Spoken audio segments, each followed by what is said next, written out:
சர்வ சித்தி விநாயகனே சரணம்.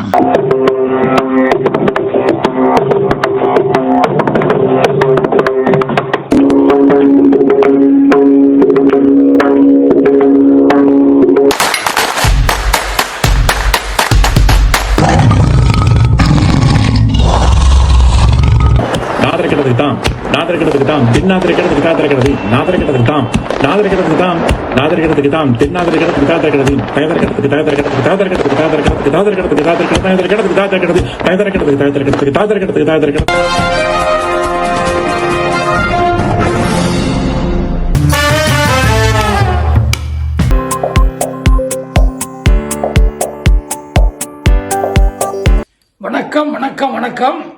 நான் தான் உங்க அட்லாண்ட கணேஷ். அதாவது இந்த கதையுடைய எந்த கதை, அதான் நம்ம அக்னீஸ்வரனும் அகோரமூர்த்தியும் இந்த கதையோட கடைசி பகுதிக்கு வந்து விட்டோம். நோட் பண்ணுங்க, கடைசி பகுதி. ஏன்னா இன்ட்ரெஸ்டிங் கிளைமேக்ஸ் உங்களுக்கு காத்துக்கிட்டு கிடக்கு, அதை புரிஞ்சுங்க. இப்போ நம்ம ஸ்லோவுக்கு ஃபாஸ்டா லக்ஷ்மணனோட கல்யாணம் நிச்சயம் ஆயிடுச்சு.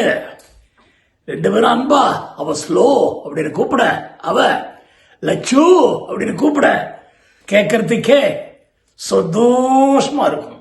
அந்த மாதிரி அன்புல அவங்க திளைக்க அப்பப்போ ஈவினிங் டயத்துல வந்து அங்கிள் அப்படிமா உடனே அக்ரீஷர் இல்லை என்ன என்ன அப்படின்னு உடனே நான் ஸ்லோவை கூட்டிக்கிட்டு ஒரு சினிமா போறேன் அப்படின்னு உடனே ஒய்ஃப், இதுக்கு என்ன கேள்வி, கல்யாணம் தான் நிச்சயம் ஆயிடுச்சு, நீங்க போயிட்டு வாங்கோ அப்படின்னு உடனே அக்னீஸ்வரன் கல்யாணம் நிச்சயம் ஆச்சு, ஆனா கண்டிஷன் என்ன ஆச்சு, நான் தான் சொன்னேனையா மூத்த பொண்ணு இருக்கிற போது எப்படி ரெண்டாவது பொண்ணுக்கு கல்யாணம் பண்றதுன்னு கேட்டேனே, ஞாபகம் இருக்குதா? அதனால உங்க அண்ணன் மொத்தம் குத்துக்கள் மாதிரி இருக்கானே, அவனை சங்கீதாவுக்கு பிக்ஸ் பண்ணு அப்படின்னு சொன்னேனே, என்ன ஆச்சு? அது முதல்ல அதெல்லாம் முடிய, அப்புறமா சினிமா டிராமா பீச்சு கீச்செல்லாம் சுத்தலாம். மாமா ஒரு சின்ன விஷயம், ஒண்ணு உங்ககிட்ட சொல்லாம சுத்தணும், இல்லைன்னா சொல்லிட்டு சுத்தணும். எது பெட்டர் அப்படின்னு கேட்டா ஒய்ஃப், ஏங்க பையனுக்கு சுத்தி போடணும் போல இருக்குங்க, எவ்வளவு நல்ல பையனா இருக்கான் லக்ஷ்மணன். ஆஹா லட்சு, ஒண்ணு கவலைப்படாதப்பா, நீ சொல்லவே வேண்டாம், எங்க வேணா ஸ்லோவை கூட்டின்னு போ, ஆனா ஃபாஸ்டா திருப்பி வந்துருப்பா வீட்டுக்கு, ராத்திரி ஒரு 10 மணிக்குள்ள வீட்டுல கொண்டு விட்டுருப்பா, இல்லைன்னா நாங்க ரொம்ப ரொம்ப கவலைப்படுவோம்பா. ஏன்னா அதுக்கப்புறம் விடிஞ்சப்புறம் தானே வர முடியும் சேஃபா, இல்லையா? என்னது இல்லப்பா 9 மணிக்கெல்லாம் கொண்டு விட்டுருவோம்னு சொல்றாவ அப்படின்னு அக்னீஸ்வரன் சொல்லிட்டு ஒய்ஃப் ஒரு முறைக்க, ஓகே அப்பா பெய்த்து வைப்ப அப்படின்னுட்டு ஸ்லோ விடுவிடுன்னு நடந்து போக, அவங்க ரெண்டு பேரும் ஸ்கூட்டர்ல போற காட்சியே கண்கொள்ளா காட்சி அப்படி இருந்தது. அம்மாக்காரி புலகாங்கிதப்படுறா, ஆகா தன் பொண்ணு நல்ல ஒரு மாப்பிள்ளை செலக்ட் பண்ணிட்டானே, நமக்கு அந்த காலத்துல இந்த மாதிரி வாய்ப்பெல்லாம் இல்லையேன்னு சொல்லி. இப்போ நம்ம அக்னீஸ்வரனுக்கு கல்யாணத்துக்கு நிறைய பணம் தேவைப்படுது. என்ன பண்ணுவான் பாவம், வக்கீல் எங்க வீட்டுக்காரன் கோர்ட்டுக்கு போறாருங்கிற மாதிரி தானே இந்த ஆளு. இப்போ நம்ம லக்ஷ்மணன் கண்டிஷனால வீட்டுக்கு போய் நைஸா அண்ணங்கிட்ட இந்த டாபிக் ஓபன் பண்ண வேண்டிய கட்டாயம். அவங்க அண்ணனை பத்தி ரொம்ப நான் சொல்லல, அதாவது பரத் எப்படிப்பட்ட கேரக்டர், ஏன்னா லக்ஷ்மணனை பத்தி நிறைய சொன்னேன். பரத் வந்து ஒரு அப்பாவி. அப்பாவி அப்படின்னா பாவி இல்ல, அப்பாவி தான். நீங்க உடனே லூசு நினைச்சிடாதீங்க, லூசு இல்ல, ஓரளவுக்கு புத்தி உள்ளவன் தான். பட் இருந்தாலும் எதை எங்க பேசணும்னு தெரியாது. அவனுக்கு சேல்ஸ்மேன் வேலை. பாத்தீங்களா கடவுள் எப்படியெல்லாம் விளையாடுறாருன்னு. அவன் ஒரு கம்பெனியில் சேல்ஸ்மேனா இருக்கான். அந்த கம்பெனியோட ப்ராடக்ட்லாம் கொண்டு போய் விற்கிற போது சில பொய்யெல்லாம் விற்கிறதுக்கு சொல்லணும்ல, அந்த நேரத்தில் அவனுக்கு பொய் சொல்ல வராது, உண்மையை சொல்லுவான். உடனே கடைக்காரங்களாம் என்ன அது, இப்படிப்பட்ட ப்ராடக்ட் நாங்கள் எப்படி வாங்குவோம் அப்படின்னு கேட்பான். இல்லை சார் நான் பொய் சொல்லலை சார், உண்மையை சொல்லியிருக்கேன் சார், ஏன்னா இந்த ப்ராடக்ட்டுக்கு ஒரு வேல்யூ இருக்கு மார்க்கெட்ல அப்படின்னு சொல்லி, எங்க நிஜமாலே உண்மையை சொல்லணுமோ அங்க ஒரு பொய்யை சொல்லி மாட்டிப்பான். இந்த மாதிரி ஒரு கிறுக்குத்தனமாக. ஆனா மற்றவங்க எல்லாம் 15 கடையில் முடிக்கிற விஷயத்த இவன் 40 கடையை தேடி கீடி பார்த்து ஒரு மாதிரி கஷ்டப்பட்டு அந்த ப்ராடக்டை வித்துருவான். ஓரளவுக்கு நல்ல ப்ராடக்ட் அது, அதனால அந்த ப்ராடக்ட் வேல்யூலயே வித்துருச்சு. கம்பெனிலையும் சரி நல்லவனா இருக்கான், காசு சுத்துறல, ஓகே இந்த பையன் குட்டு அப்படின்னு நம்ம பரத்தை வச்சுக்கிட்டு மாரடிச்சுக்கிட்டு இருக்காங்க. எனிவே அந்த பரத்துக்கு ஒரு செல்ஃப் காம்ப்ளெக்ஸ் ஒன்று உண்டு. அதாவது தன்னை நிறைய பேர் வெளியில ரொம்ப மதிக்க மாட்டேங்கிறாங்க, வீட்லயும் தம்பிக்கு கிடைக்கிற மரியாதை எனக்கு கிடைக்கல, அதனால அப்பா அம்மா எல்லாருமே கொஞ்சம் ஏளனமாக நம்ம பார்க்கறாங்கிற ஒரு காம்ப்ளெக்ஸ், அவனுக்கு இன்ஃபீரியாரிட்டி காம்ப்ளெக்ஸ் உண்டு. ஏன்னா பள்ளிக்கூடத்தில் படிக்கிற போது லக்ஷ்மணன் கொஞ்சம் சுறுசுறுப்பா படிச்சு கிடிச்சு ஒரு 60-70 வாங்கினாலும் அப்பா நான் தான் ஸ்கூல்ல கிளாஸ்ல தேர்டுன்னு ஒரே போடா போட்டுருவான். அதாவது இப்ப 8ஆவதோ 9ஆவதோ இருப்பான், இருந்தாலும் வீட்டில் நல்ல பேர் வாங்கிடுவான். அப்படியாக லக்ஷ்மணன் கொஞ்சம் ஸ்மார்ட் ஃபாஸ்ட், ஸ்லோ அவன் மாதிரியே தான். சங்கீதா கொஞ்சம் டல்லு, அதே நேரத்தில் அப்பாவி பாவம். அவளுக்கும் நம்ம பரத்துக்கும் ஆஹா என்ன பொருத்தம் இந்த பொருத்தம் அப்படிங்கிற மாதிரி சொல்லலாம். சோ அப்படியாக ஒரு காம்ப்ளெக்ஸ்ல இருக்கான். சோ அதனால கொஞ்சம் குவைட்டாவே இருப்பான், ரொம்ப பேச மாட்டான். அந்த மாதிரிலாம் வீட்டில் இருக்கிற போது தம்பி லக்ஷ்மணன் போய் அண்டா அண்டா அப்படிங்கிறான். அவன் கொஞ்சம் ஒரீடா இருக்கான். என்ன ஒரே உனக்கு இந்த வயசுல ஹாப்பியா இருக்க வேண்டிய வயசாச்சுன்னு கேட்க, அதெல்லாம் ஒண்ணும் இல்லப்பான்னு சொல்லிட்டு என்ன விஷயங்கிறான். இந்த மாதிரி நான் ஒரு பொண்ண லவ் பண்ண, லவ் எல்லாம் பண்ணாதரா மாட்டிப்ப ஜாக்கிரதை அப்படி இப்படின்னு சொல்றான். அண்ணா சும்மா இல்லைண்ணா, எனக்கு தெரியும் என்ன பண்ண என்னெல்லாம், என்னுடைய மேரேஜ் ஆல்மோஸ்ட் ஃபிக்ஸ்டு, நம்ம அப்பா அம்மாவுக்கு சொல்ல வேண்டியதான் பாக்கி. ஆனா அவளுக்கு ஒரு அக்கா இருக்கா, சங்கீதான், ஒரு அழகு கிளி, அவளுக்கு ஒரு மாப்பிள்ளையை பார்க்க சொல்லி சொல்றாரு என்னுடைய உட்பி மாமனார்.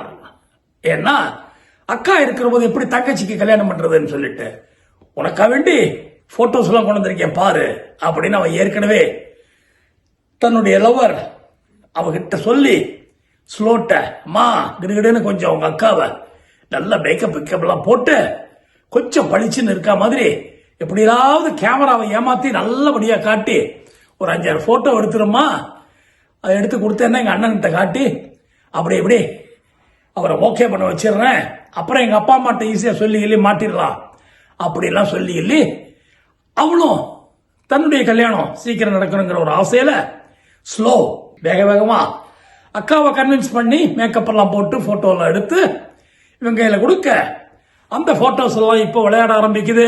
எங்க நம்ம பரத்துடைய கண் முன்னால. பரத் அதெல்லாம் பார்த்துட்டு மயங்கி விழாத குறை, இருந்தாலும் இந்த சூடு கண்ட பூனை போல அவன் வந்து பயப்படுறான்.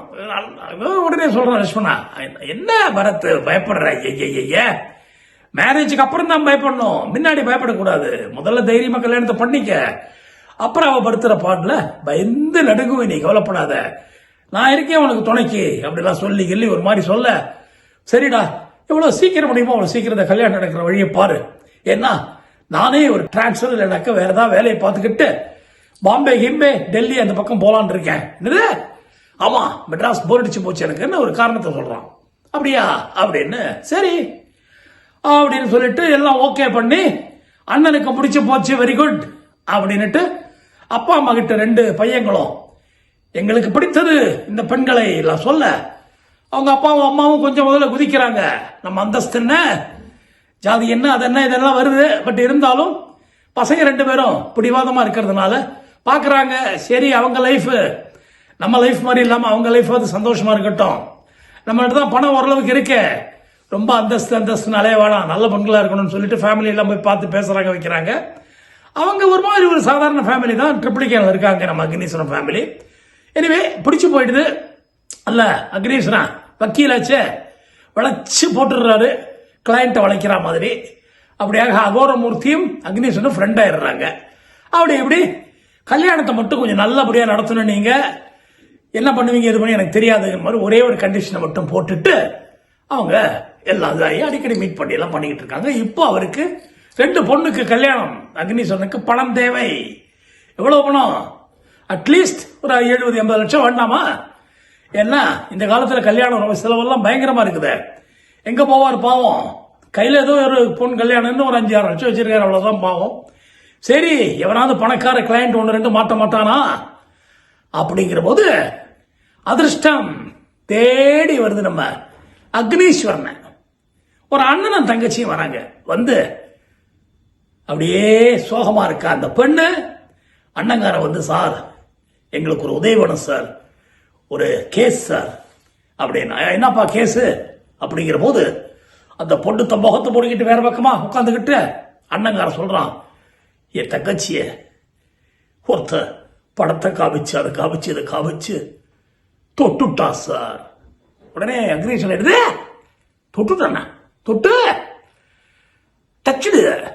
டச்சுடா டச்சுடுக்கிறடா. அப்போ இல்ல அவளுக்கு கிட்டத்தட்ட அப்படி கிட்டத்தட்ட என்னடே டச் எடுக்கிறடா சீரியஸா? இல்ல சார், பையன் ஆசை காட்டி மோசம் பண்ணிட்டான் சார், ஆசை காட்டி மோசம் பண்ணிட்டான் அப்படின்னு சொல்ல அப்படி சத்தம் வர. என்னாச்சு குழந்தை விற்கிறா உன் தங்கச்சி, தண்ணியை கொடு. விற்கல சார், விற்கல, அழுவுறா சார். அழுவுறாள் அது. ஓ சரி ரைட், என்னம்மா ஆச்சு?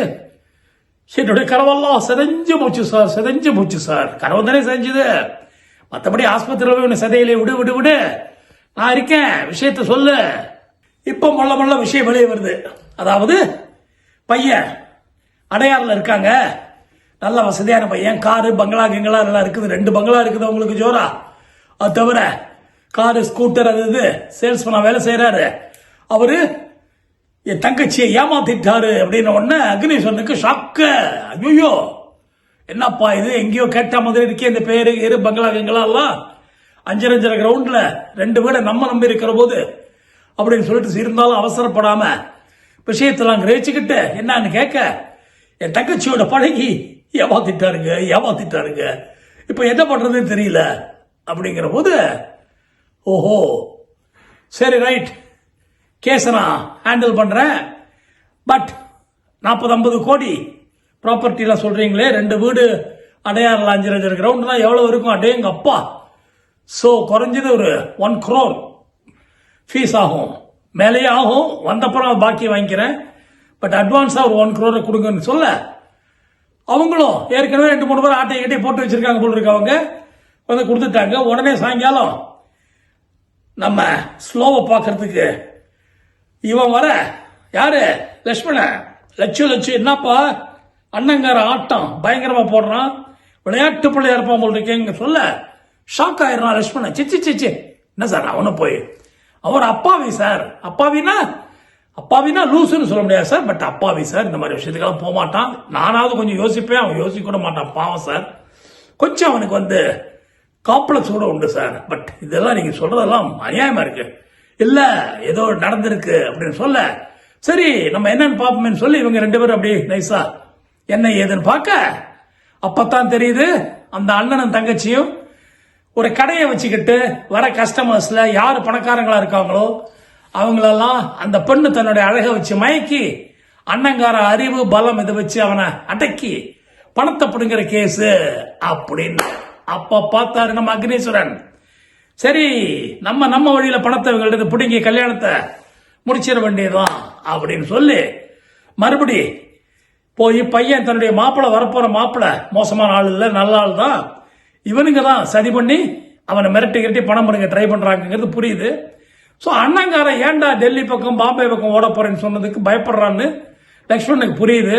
விட்டுறாதீங்க சார், அவங்கள துட்ட வாங்குற வழியை பாருங்க. ஆமாப்பா இவனைத்தான் நம்பியிருக்கேன் கல்யாணம் பண்ண அப்படின்னு சொல்ல, ஓகேன்னு சொல்லி ஒன்னும் ஒரி பண்ணாதப்பா அப்படின்னு அடுத்த அந்த அண்ணன் தங்கச்சி மீட் பண்ற போது, நல்ல அருமையான கேஸ், 2-3 பேர்ட்ட கன்சல்ட் பண்ண, இந்த மாதிரி ஆளுங்களை விடவே கூடாது, சட்டம் இப்ப பயங்கரமா இருக்குது, அதனால உங்களுக்கு 50-60 கோடி வர்றது நிச்சயம், அக்னீஸ்வரனே சொல்லிட்டேன் கவலைப்படாதீங்கன்னு சொல்லி அவங்களுடைய வக்கீலாக இவர் ஃபீஸ் அவர் சொன்னது அட்வான்ஸ் வாங்கிக்கிட்டு 1 கோடிய கல்யாணத்துக்கு பணம் ஆச்சுன்னு பேங்க்ல போட்டு வச்சுக்கிட்டு ஜம்முன்னு விளையாடுறாரு. அவங்களுக்கு அப்பப்போ ஹோப்பை மட்டும் கொடுத்து கேஸ் கொஞ்சம் தள்ளி வாய்தா தான் தெரியுமே உங்களுக்கு, அரசியல்வாதிகள்னா 18-20 வருஷம் ஓடும், நம்மள மாதிரி ஆளுங்களுக்கு அட்லீஸ்ட் 10 வருஷமாவது ஓடுமே. சோ இப்படியாக பிரச்சனைகளை புதாகரமாக்கி இவங்க சைட்ல இவரே சமயத்தில் சேம் சைட் கோல் எல்லாம் போட்டுக்கிட்டு, ஏன்னா பணம் கை மாதிரி ஆச்சு, இனிமே என்ன அவங்களும் சீக்கிரம் முடிங்கன்னு சொல்ல, கடைசியில அதுக்குள்ள இந்த பக்கம் கல்யாணம் கார்த்திகை எல்லாத்தையும் முடிக்க அவங்க சார் கல்யாணமே நடந்துருச்சுன்னு சொல்றாங்க சார். அப்பதான் வெரி குட்ரா, இப்ப நல்லா ஏமாத்திருக்காருன்னா விடவே கூடாது சொல்லி கடைசியில விஷயம் வெளியே வர இவங்க வக்கீலாக இல்லாமல் எதிர் வக்கீலுக்கு ஹெல்ப் பண்ணி அப்படி இப்படி அவங்க கேஸை கவுத்து விட்டு கோவிந்தா கோவிந்தா ஆகி விடுகிறது. அப்படியாக அவங்க கிட்ட நீங்க நஷ்ட ஈடா ஒரு 2 கோடி ரூபாய் தரணும் இந்த பையனுடைய மென்டல் டார்ச்சர் டென்ஷனுக்குன்னு கோர்ட்ல பேச ஆரம்பிக்க அவங்க விட்டா போதும்னு தலதறிக்க தமிழ்நாட்டை விட்டு ஓடிடுறாங்க. அப்படியாக அதெல்லாம் முடிய இங்க டும் டும் டும் டும் டும் கொட்டி சந்தோஷமாக ரிசப்ஷன்லாம் முடிந்து ஹாப்பியா முதல் இரவுக்காக 2 ஜோடிகளும் தனி அறையில் இருக்கிறார்கள். நம்ம லக்ஷ்மணனும் ஸ்லோவும் இன்னொரு அறையில் பரத்தும் சங்கீதாவும். அப்படியாக கதை இனிமையாக நல்லபடியா முடியுது. நல்ல வருமானம் நம்ம அக்ரீஸ்வரனுக்கு, அகோரமூர்த்திக்கு 2 அருமையான மருமகள்கள் அண்ட் நல்ல சம்பந்தம். இந்த மாதிரி நல்லபடியாக மங்களகரமாக கதை முற்றும். அடுத்த கதையில் சந்திப்போம்.